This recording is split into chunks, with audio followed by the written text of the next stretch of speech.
Good morning students. तो आज हम शुरू करते हैं अपने मैग्नेटिज़्म का थर्ड चैप्टर, जो हमने उस दिन इंट्रोडक्शन करी थी जिसकी। तो थोड़ा सा लेट्स रिवाइज़ कि क्या किया था हमने। ये जो थर्ड चैप्टर है ये था मैग्नेट्स एंड अर्थ्स मैग्नेटिज़्म। मतलब इसमें हम जो पढ़ेंगे वो मैग्नेट पढ़ेंगे मैग्नेटिज़्म की वजह से, और थोड़ा सा अर्थ के मैग्नेटिज़्म के बारे में हम ब्रीफली पढ़ेंगे। तो जैसा कि बताया था, दो तरीके की मैग्नेट्स थी, नेचुरल और आर्टिफिशियल। और फिर हमने बेसिक प्रॉपर्टीज़ डिस्कस की थी मैग्नेट्स की, कि दो पोल्स होते हैं मैग्नेट्स के, like poles repel each other, unlike poles attract each other. जो अर्थ होती है it itself behaves as a magnet. ऐसा है कि जैसे एक imaginary magnet is buried along the diameter of earth, और इस मैग्नेट का साउथ पोल हमारे जोग्राफिक नॉर्थ की तरफ पड़ता है, और नॉर्थ पोल कहाँ पड़ता है, जोग्राफिक साउथ की तरफ। ठीक है। और फिर उसके बाद दो पोल्स के बीच में, मैग्नेटिक पोल्स के बीच में force of interaction is given by Coulomb's law in magnetism. Suppose we have two poles, एक नॉर्थ पोल है और एक साउथ पोल है। ये पोल की पोल स्ट्रेंथ m1 है। उस दिन भी बताया था कि यहाँ जो m है it signifies pole strength not mass. ठीक है। तो दो पोल्स हैं जिनकी पोल स्ट्रेंथ m1 और m2 है, they are separated by distance r। तो इनके बीच की जो फोर्स ऑफ इंटरैक्शन होएगी वो directly proportional to product of pole strength और inversely proportional to square of the distance between them. और कंबाइन करके it can be written like this, k is constant. और मैग्नेटिज्म में ये जो कांस्टेंट है it is written as mu not by 4 pi. तो this is called Coulomb's law in magnetism. फिर हमने डिस्कस किया था कि पोल्स ऑफ अ मैग्नेट जो होते हैं they always exist in pairs. कभी भी single poles do not exist. अलग से एक अकेला नॉर्थ या एक अकेला साउथ पोल कभी एग्जिस्ट नहीं कर सकता। और यही सबसे बड़ा फ़र्क है इलेक्ट्रिसिटी और मैग्नेटिज्म में। और फिर two poles of a magnet are always of same strength. एक ही मैग्नेट के जो दो ध्रुव होते हैं उनकी क्षमता, उनकी ताकत हमेशा एक जैसी रहती है। और फिर हमने डिस्कस किया था repulsion is a sure shot test of magnetism. फिर उसके बाद जो है it's a comparison, it's a analogy between electrostatics and magnetism की, जो हमने इलेक्ट्रोस्टैटिक्स में पढ़ा था फर्स्ट यूनिट के सेकंड चैप्टर में। इलेक्ट्रिक फील्ड जो थी, जो मैंने आपको बार बार रिवाइज़ करने को बोला है, सेम वो ही सारे के सारे कंसेप्ट्स हम कहाँ पढ़ेंगे अब, मैग्नेटिज्म में। तो जैसे वहाँ हमने इलेक्ट्रिक डाइपोल पढ़ा था, यहाँ हमने क्या शुरू किया था, मैग्नेटिक डाइपोल। इलेक्ट्रिक डाइपोल क्या होता था बेटे, दो charges separated by small distance, और चार्जेस का मैग्नीट्यूड क्या है, इक्वल एंड अपोजिट। तो मैग्नेटिक डाइपोल इस हिसाब से क्या होगा, it consist of two opposite poles of same strength separated by a small distance. यहाँ हमने जो डिस्टेंस लिया था चार्जेस के बीच का 2a लिया था, और यहाँ चार्जेस के बीच का डिस्टेंस हमने क्या ले लिया है, 2l। फिर जैसे यहाँ पर इलेक्ट्रिक डाइपोल मोमेंट हमने डिफाइन करी थी, it is defined as product of either charge and distance between the charges. ऐसे ही मैग्नेटिज्म में we define magnetic dipole moment, जिसको हम m से, कैपिटल M से डिनोट करते हैं। याद रखना, capital M is for dipole moment, magnetic dipole moment, and small m is for pole strength. तो इस हिसाब से, इस इक्वेशन के हिसाब से magnetic dipole moment is defined as product of pole strength of either pole multiplied by distance between the poles. It's a vector quantity. Unit, इसकी direction क्या होती है, हमेशा साउथ पोल से नॉर्थ पोल की तरफ। ये याद रखना है आपने। जैसे यहाँ होती थी negative charge to positive charge होती थी ना डाइपोल मोमेंट की, ऐसे मैग्नेटिक डाइपोल मोमेंट की डायरेक्शन होती है साउथ पोल से नॉर्थ पोल। मतलब अगर ये मैग्नेट है तो इस मैग्नेटिक डाइपोल की डायरेक्शन हम ये बनाएंगे, south pole to north pole. फिर हमने डिस्कस किया था मैग्नेटिक फील्ड क्या होती है। तो मैग्नेट के आसपास की वो जगह, जितनी जगह में इस मैग्नेट का इफेक्ट कैन बी एक्सपीरियंस। क्या डायरेक्शन बताई थी मैग्नेटिक फील्ड की, नॉर्थ से साउथ बाहर, और मैग्नेट के अंदर रहती है साउथ से नॉर्थ। और फिर हमने प्रॉपर्टीज़ भी डिस्कस की थी मैग्नेटिक फील्ड लाइंस की, they are close continuous curve tangent to it at any point gives the direction of magnetic field intensity. No magnetic field lines intersect each other. कभी भी दो मैग्नेटिक फील्ड लाइन से एक दूसरे को intersect नहीं करेंगी। सेम वैसे ही है जैसे हमने इलेक्ट्रिक फील्ड लाइंस की प्रॉपर्टीज़ पढ़ी थी, ठीक है। तो अगर हम एक कंपैरिजन करना चाहें इलेक्ट्रोस्टैटिक्स में, सपोज ये इलेक्ट्रोस्टैटिक्स है और ये मैग्नेटिज्म है, एक एनालॉजी अगर हम डिस्कस करना चाहें तो बेटे इलेक्ट्रोस्टैटिक में जो चीज़ हम चार्ज लिया करते थे, मैग्नेटिज्म में उस चार्ज की जगह आएगा हमारा पोल स्ट्रेंथ। मतलब जो रोल चार्ज प्ले करता था मैग्नेटिज्म इलेक्ट्रिसिटी में, मैग्नेटिज्म में वो रोल प्ले करेगा आपका पोल स्ट्रेंथ, ठीक है। जो आपकी डाइपोल मोमेंट हुआ करती थी यहाँ पर P, मैग्नेटिक डाइपोल मोमेंट यहाँ पर M हो जाएगी, ठीक है। तीसरा, एक कांस्टेंट होता था इलेक्ट्रोस्टैटिक में 1/4 पाई एप्सिलॉन नॉट। मैग्नेटिज्म में वो कांस्टेंट बन जाता है बेटे μ0/4 पाई। अगर हम एक इलेक्ट्रिक डाइपोल ले रहे हैं, सॉरी ये -q चार्ज है और ये +q, तो इस माइनस और +q के चार्ज के बीच की दूरी हम 2a लेते थे। और यहाँ पर अगर हम एक मैग्नेटिक डाइपोल ले रहे हैं, ये साउथ पोल और ये नॉर्थ पोल, और यहाँ हम इनके बीच की दूरी ले लेंगे फिर 2l, ठीक है। जो चीज़ इलेक्ट्रिसिटी में इलेक्ट्रिक फील्ड E हुआ करती थी वो यहाँ पर हम मैग्नेटिक फील्ड से शो कर रहे हैं, किससे? B से, ठीक है। मतलब आप ये लगा लो जैसे व्याकरण होती है ना कि हिंदी में सर्वनाम होता है, इंग्लिश में वो प्रोनाउन हो जाता है। हिंदी में हम संज्ञा कहते हैं, इंग्लिश में वो नाउन हो जाता है। रहते तो वही है ना डेफिनेशन। तो सेम ऐसी है कि जो चीज़ें इलेक्ट्रोस्टैटिक्स में हमने पढ़ी थी, सेम मैग्नेटिज्म में भी उसी तरीके की एक एनालॉजी चलती है। फिर आपको याद है कि electric field due two point charge क्या रिलेशन आया था? 1/4 पाई एप्सिलॉन नॉट है ना, Q into Q bye R²। अगर हम ये रिलेशन मैग्नेटिक फील्ड के लिए लिखना चाहें यहाँ, तो आप मुझे बता सकते हैं कैसे लिखा जाएगा? ऑब्वियसली E का काउंटर पार्ट कौन है? B बराबर ये जो कांस्टेंट है 1/4 पाई एप्सिलॉन नॉट, इसकी जगह मैग्नेटिज्म में क्या लिखा जाता है बेटे? μ0/4 पाई। Q का काउंटर पार्ट कौन है? M, तो ये हो जाएगा M/R², ठीक है। This is the magnetic field due to a hypothetical isolated pole, जिसकी पोल स्ट्रेंथ कितनी है? M। अब एक रिलेशन था यहाँ पे F is equal to QE आया था। अब उसी हिसाब से अगर मैं यहाँ लिखना चाहूँ ये रिलेशन, तो फोर्स कितना आएगा आपका? Q की जगह क्या लिखा जाएगा मैग्नेटिज्म में? M। और E की जगह क्या लिखा जाएगा मैग्नेटिज्म में? B। तो F is equal to MB। Electric dipole moment P जो था वो था Q इंटू 2A। उस हिसाब से यहाँ रिलेशन आप लिख सकते हो, क्या होगा बोलो? P की जगह क्या लिखना है? P की जगह क्या होता है मैग्नेटिज्म में? मैग्नेटिक डाइपोल मोमेंट होता है M बराबर है Q का काउंटर पार्ट कौन है यहाँ पे? M इंटू जो चीज़ 2A ली है हमने यहाँ पर, वो यहाँ पर क्या ले रखी है? 2L। तो this is the magnetic dipole moment. अब अगर आपको याद हो कि ऑन एक्सियल लाइन, याद है इलेक्ट्रिक डाइपोल था ये आपका, -Q +Q था, ये इसकी एक्सियल लाइन थी, इन दोनों के बीच की दूरी 2A थी, ये सेंटर था और सेंटर से इस पॉइंट की दूरी जो थी वो R थी। तो ये जो पॉइंट था शॉर्ट डाइपोल की वजह से यहाँ पर इलेक्ट्रिक फील्ड इंटेंसिटी कितनी आई थी? 2P/1/4 pi epsilon not R³ ये आई थी। तो अगर ऐसे ही हम एक मैग्नेटिक डाइपोल ले लें, ये साउथ पोल है, ये नॉर्थ पोल है, ठीक है, ये हो जाएगी इसकी एक्सियल लाइन।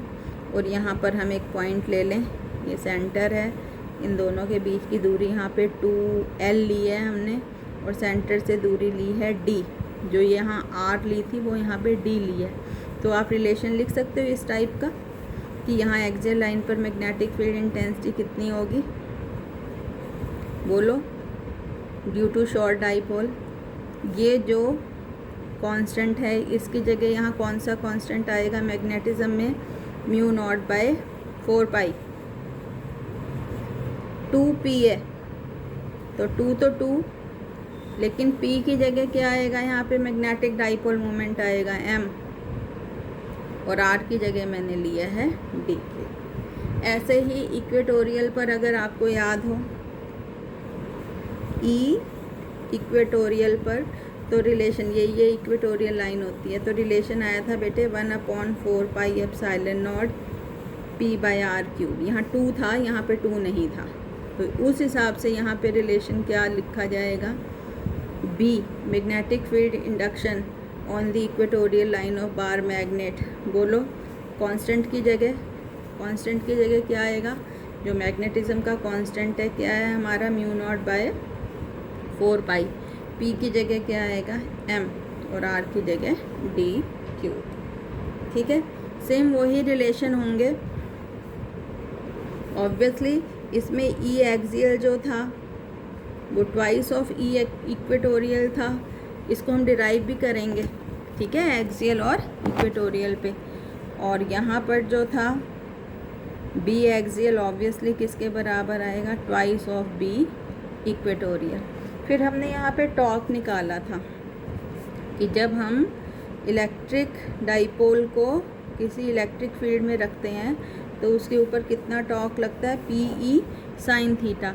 उस हिसाब से यहाँ पे टॉर्क जब हम मैग्नेटिक डाइपोल को मैग्नेटिक फील्ड में रखेंगे तो कितना निकलेगा, P की जगह बोलो बेटे, P की जगह क्या होता है M, E की जगह क्या होता है मैग्नेटिज्म में B इंटू साइन थीटा। ये भी डिराइव करेंगे हम। और लास्ट हमने किया था पोटेंशियल एनर्जी, है ना, U कितनी आई थी, -PE cos थीटा। तो उस हिसाब से यहाँ पे पोटेंशियल एनर्जी बेटे कितनी आएगी, -P की जगह P की जगह M और E की जगह B cos थीटा। ये चारों रिलेशंस पांचों ये हम डिराइव करेंगे, और ये हम पहले इलेक्ट्रिसिटी में भी डिराइव कर चुके हैं और एग्जैक्टली वैसे ही डिराइव करेंगे जैसे हमने इनको इलेक्ट्रिसिटी में डिराइव किया था, ठीक है, इलेक्ट्रोस्टैटिक्स में। तो ये एक एनालॉगी है। PDF में शायद इतना लंबा टेबल नहीं है, तो जब आप ये लेक्चर देखो YouTube से तो आप इसको ज़रूर अपनी कॉपी में नोट कर लेना, ठीक है। तो अब हम शुरू करते हैं इन रिलेशंस को डिराइव करना, जैसे हमने इलेक्ट्रोस्टैटिक्स में डिराइव किए थे, इसीलिए आपको मैंने रिवीजन करने को बोला था बार बार। तो सबसे पहले हम निकालेंगे magnetic field induction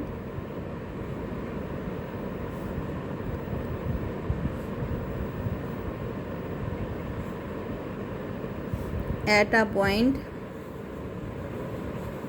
on the axial line of bar magnet. बेटे बार मैग्नेट या मैग्नेटिक डाइपोल एक ही बात है, क्योंकि हर magnet is a magnetic dipole, पता है ना आपको, क्योंकि जो सबसे सिंपल स्ट्रक्चर है मैग्नेट की वो डाइपोल ही है, अकेला पोल होता ही नहीं। तो बेटे ये आपकी एक बार मैग्नेट है, ये साउथ पोल है, ये नॉर्थ पोल है, इसकी भी पोल स्ट्रेंथ M है और इसकी भी पोल स्ट्रेंथ M है। हमेशा two poles of a magnet will have the same strength. The distance between the poles is always denoted by 2L,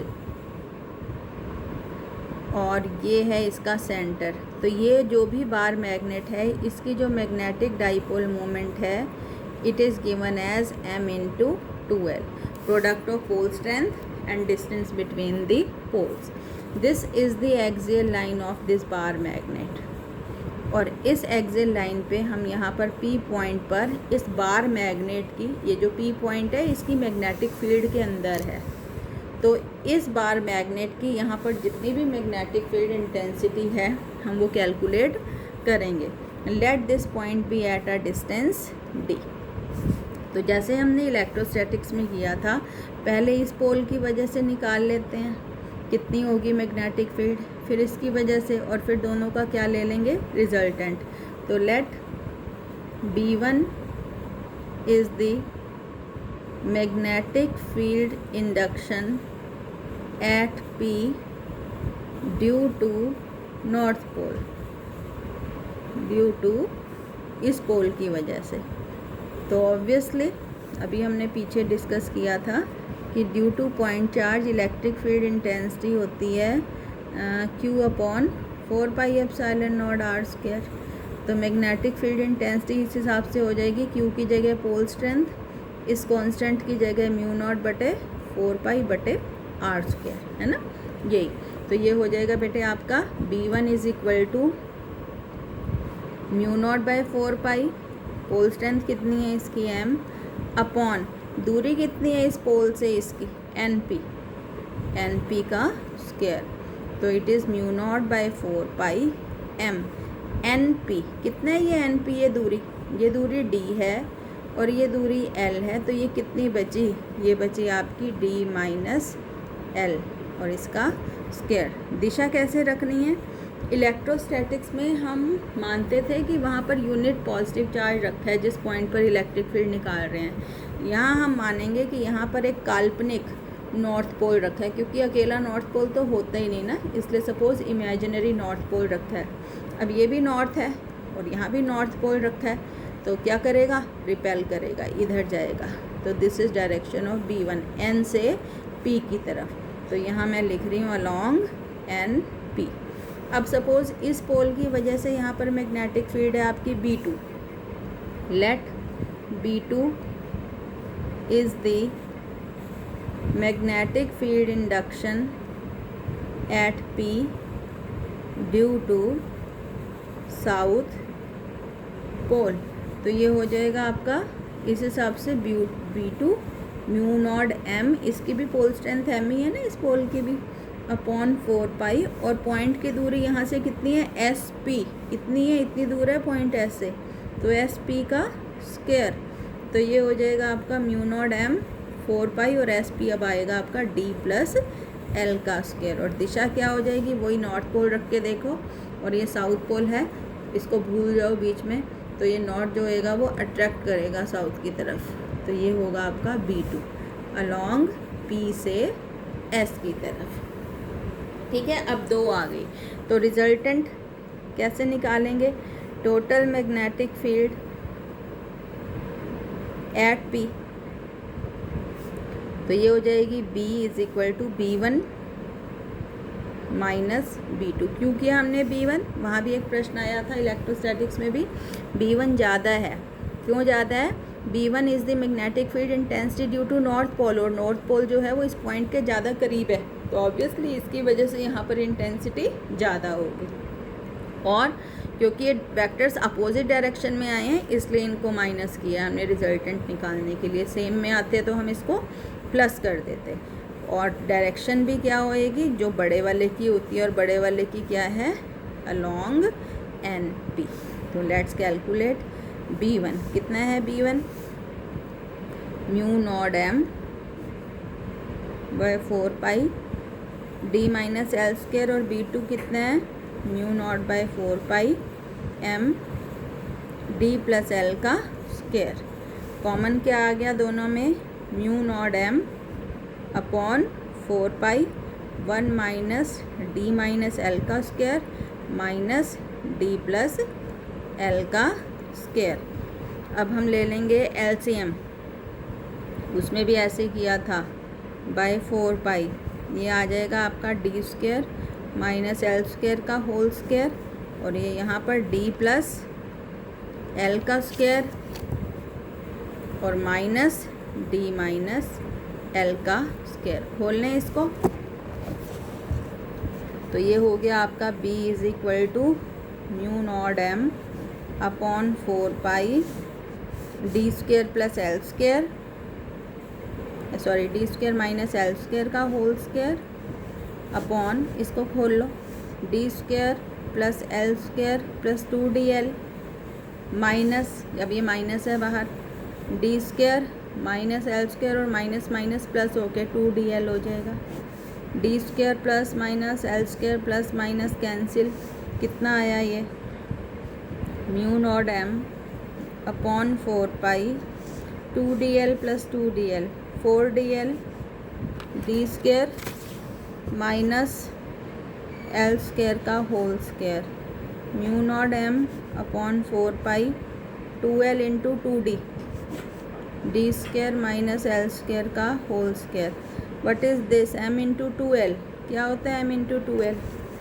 ये इसी वजह से इसको एक्सपेंड किया है।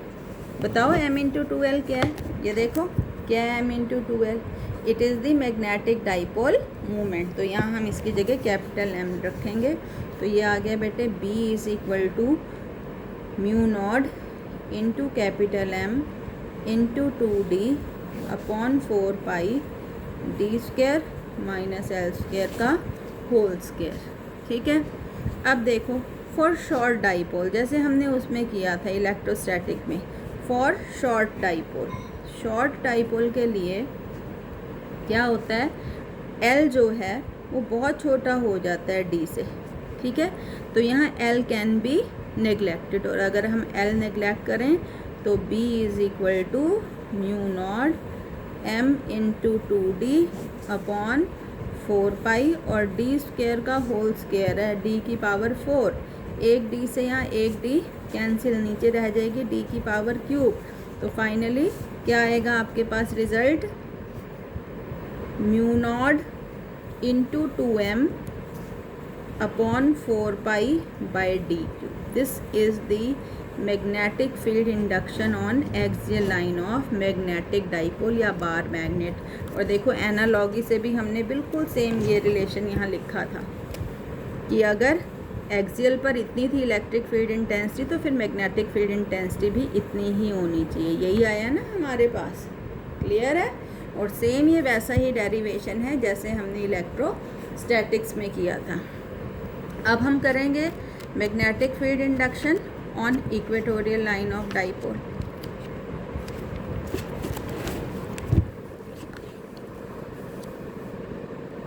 ये भी वहाँ किया था, मैग्नेटिक फील्ड इंडक्शन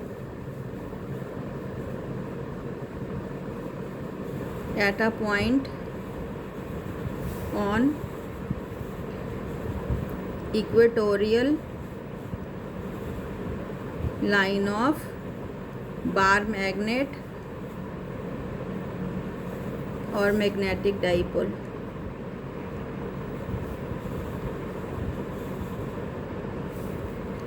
ये आपकी बार मैग्नेट है,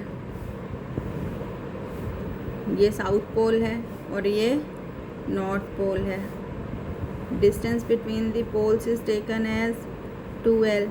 दिस इज द सेंटर और ये हो गई इसकी एक्सियल लाइन, और इसकी एक्सियल लाइन पर हमने ले लिया ये P पॉइंट।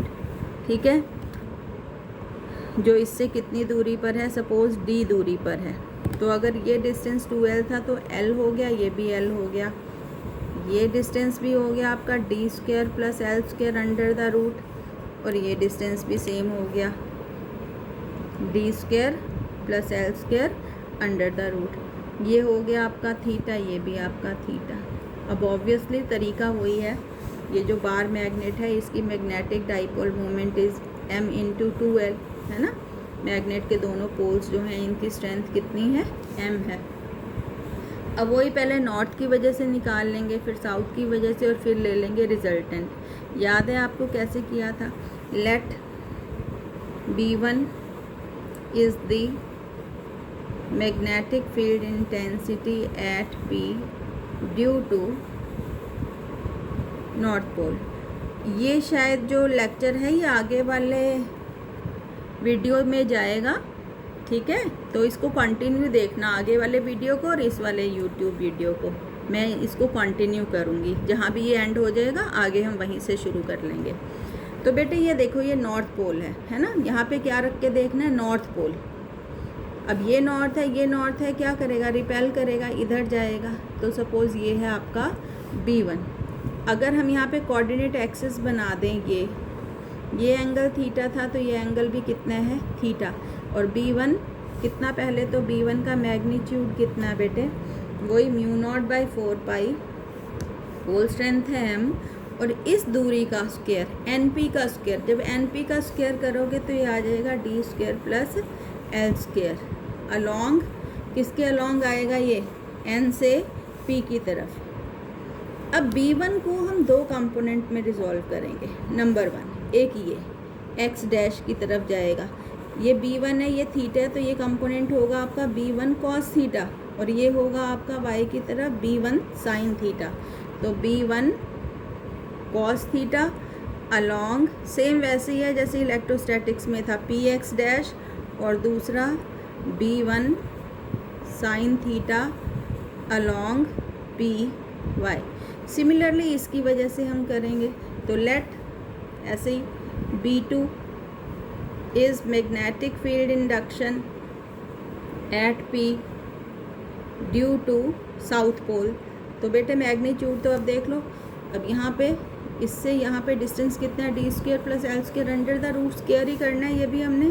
तो B2 इज़ कांस्टेंट, यही आ गया, पोल स्ट्रेंथ भी साउथ की m ही है, और स्क्वायर करेंगे तो सेम आ गया यही। लेकिन दिशा क्या होएगी, यहाँ पे नॉर्थ पोल रख के देखेंगे तो साउथ की तरफ अट्रैक्ट होगा। दिस इज़ B2, ये है B2, और ये एंगल कितना है, थीटा। तो अलॉन्ग P से S की तरफ, इसको भी हम दो कंपोनेंट में रिजॉल्व कर लेंगे इस मैग्नेटिक फील्ड। तो एक तो इसी तरफ जाएगी B2 cos थीटा, और एक नीचे y डैश की तरफ आएगी B2 sin थीटा। तो ये हो जाएगा B2 cos theta along PX dash, और दूसरा B2 sin theta along PY dash. अब देखो बेटे, जितना मैग्नीट्यूड B1 का था उतना ही मैग्नीट्यूड B2 का है। तो ये जो कंपोनेंट B1 sin थीटा ऊपर की तरफ और B2 sin थीटा नीचे की तरफ, ये जो दो कंपोनेंट है ये तो हो जाएंगे कैंसिल, और टोटल मैग्नेटिक फील्ड आएगी इन दोनों कंपोनेंट को ऐड करके, क्योंकि ये दोनों एक ही डायरेक्शन में है। तो total magnetic field is B1 cos theta plus B2 cos theta. मतलब B1 और B2 क्योंकि बराबर हैं, तो it is 2B1 cos theta. 2 B1 की वैल्यू रख दो, μ0 m/4π d² plus L² into cos theta. ये कॉस थीटा कहाँ से आएगा, इस ट्रायंगल से या इस ट्रायंगल से। कॉस होता है आधार बटा कर्ण, दोनों ट्रायंगल्स का आधार L है और कर्ण है d² plus L² under the root. तो ये हो जाएगा L upon d² plus L² under the root. तो इट इज़, ये देखो ये क्या बना आपका, m इंटू 2L क्या बना, मैग्नेटिक डाइपोल मोमेंट। तो μ0/4π कांस्टेंट है, ये बन गया m मिला के, और ये d² प्लस L² की पावर 1 और आधी कितनी बन गई, d² प्लस L² की पावर 3/2। ये आएगा आपका इक्वेटोरियल पर। और स्पेशल केस में अगर L is much less than D, तो यहाँ पे हम L को नेग्लेक्ट करेंगे और B इक्वेटोरियल हो जाएगा आपका μ0/4π m/d की पावर क्यूब। इतना ही आया था एनालॉगी में भी। क्लियर है बच्चों। तो यहाँ देखो बस ये m इंटू 2L को मिला के m रख दिया, d² L² की पावर 1 और आधी मिलके कितनी हो गई, 1.5 3/2। तो this is exactly the same as we did in electrostatics, axial line पर बार मैग्नेट की और इक्वेटोरियल लाइन पर। अब जो नेक्स्ट डेरिवेशन आता है यहाँ पर, वो हम निकालेंगे आपका torque acting on a bar magnet placed in a magnetic field. तो इसके लिए हम नेक्स्ट लेक्चर में अभी बना रही हूँ, साथ साथ हम इसको पूरा करेंगे। Thank you.